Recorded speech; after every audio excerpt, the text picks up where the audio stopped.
Dina antes tenía relojes de Mickey Mouse y ahora tiene Rolex de $14,000, aunque su sueldo solo sea 16,000 soles.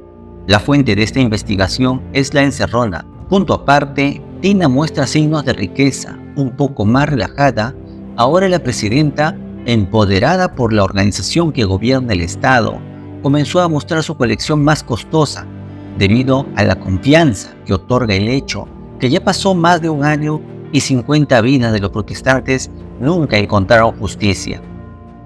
La presidenta Dina Boluarte muestra estos signos de riqueza aun cuando su sueldo estaría por debajo del costo de este lujo. Justamente el material filmográfico colgado por el MIDIS consta de un primer reloj en la que aparece a la presidenta Dina Boluarte mostrar un reloj de $130.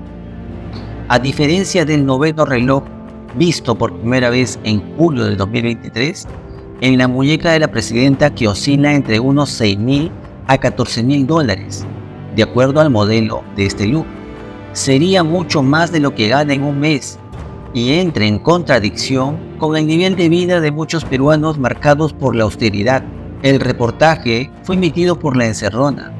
Más allá que esto sea una noticia, los indicadores económicos miden su gestión y no son coherentes con los signos de riqueza. Repasamos algunos indicadores detrás de su primer gobierno de gestión. No ha sido un año fácil para la presidenta Dina Boluarte. En medio de las extrañas circunstancias que lleva a convertirse en la presidenta Dina Boluarte, el gabinete ministerial asumió las riendas de este país con latentes tensiones políticas y sociales. Condiciones meteorológicas como el Niño costero e imprevistas como el paso del Yaku, y una economía que, aunque crecía y ya mostraba signos de desaceleración, si bien los analistas ya anticiparon un inicio de año bastante lento en el crecimiento, lo que ocurrió fue aún peor a lo esperado. El Perú entró en recesión. La economía peruana va a cerrar su peor caída en 25 años sin contar con la pandemia, mientras que las medidas que fueron implementadas por el Ministerio de Economía y Finanzas no tenían el impacto deseado. 5 indicadores económicos que reflejan la gestión de Dina y que muestran la urgencia de contar con acciones de revertir este escenario.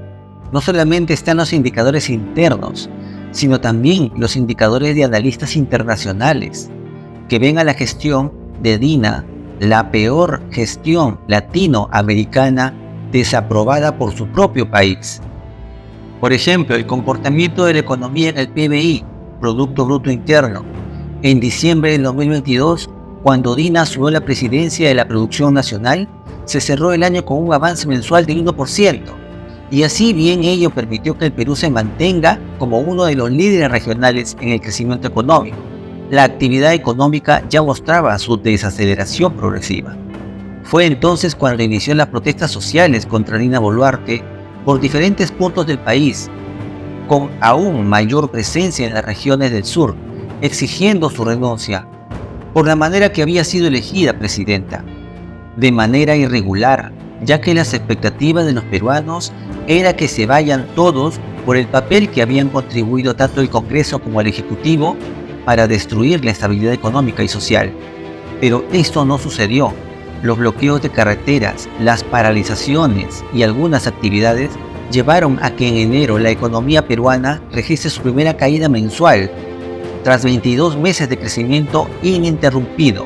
Según fuentes del Banco Central de Reserva, llegó a estimar que el impacto de las manifestaciones restó en un 4% al Producto Bruto Interno en enero, golpeando también el desempeño económico en febrero. La forma como actuó la presidenta Dina Boluarte, criminalizando las protestas, llamando a los manifestantes personas sin oficio, cuestionando quién los financia, declaraciones despectivas como "Puno no es el Perú" y la bonificación a la policía para que intervenga, engrandeció el problema en vez de solucionarlo. Y es que la única demanda era que renuncie porque el Congreso estaba sacando provecho de su gestión, modificando leyes y alterando la Constitución a su antojo.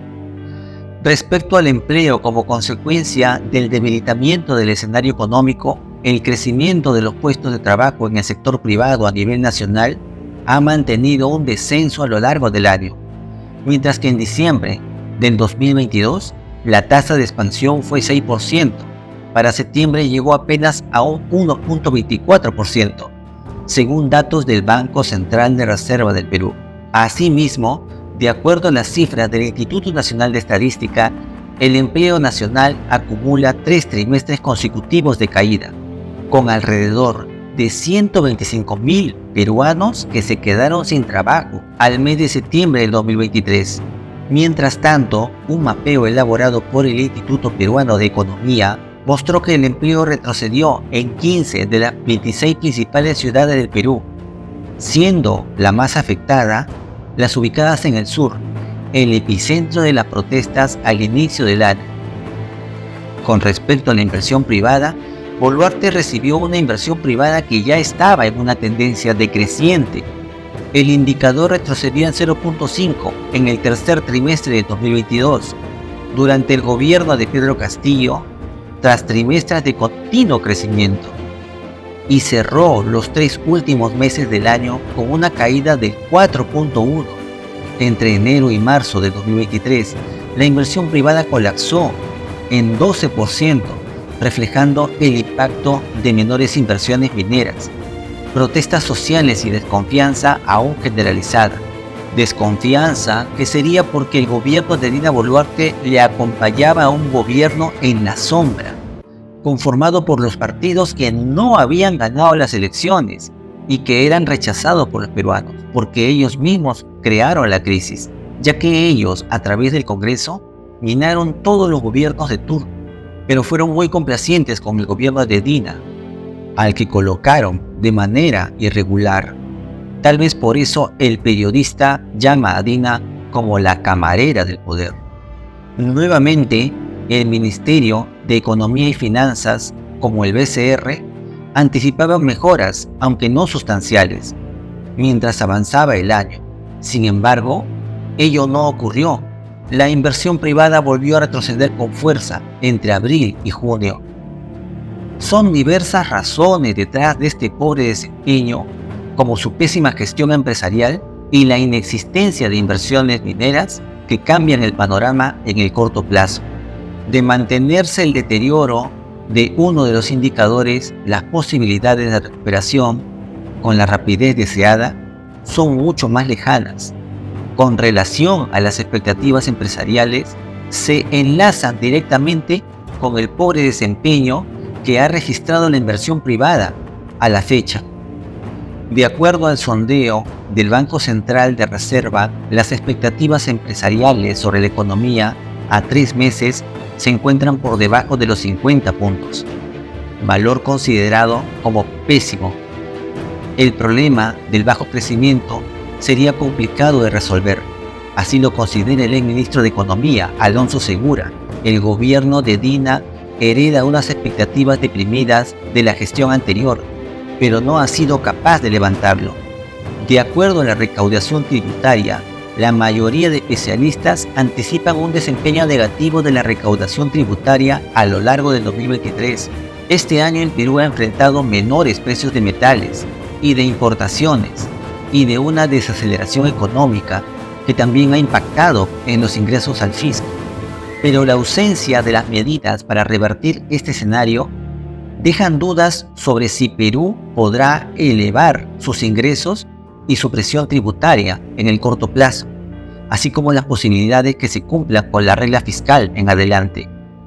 Luis Alberto Arias, economista y expresidente de la SUNAT, considera que el Ministerio de Economía y Finanzas, sobre la recaudación tributaria para el 2023, no ha habido ninguna mejora, ninguna medida para contrarrestar este panorama.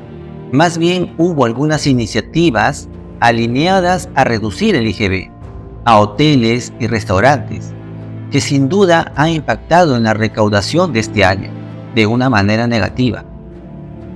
Frente a este panorama económico que vive el Perú, tenemos que advertir a la población peruana que nada en economía sucede por casualidad. No es posible que se presente el mismo ciclo cada cierto tiempo y no aprendamos nada de ello.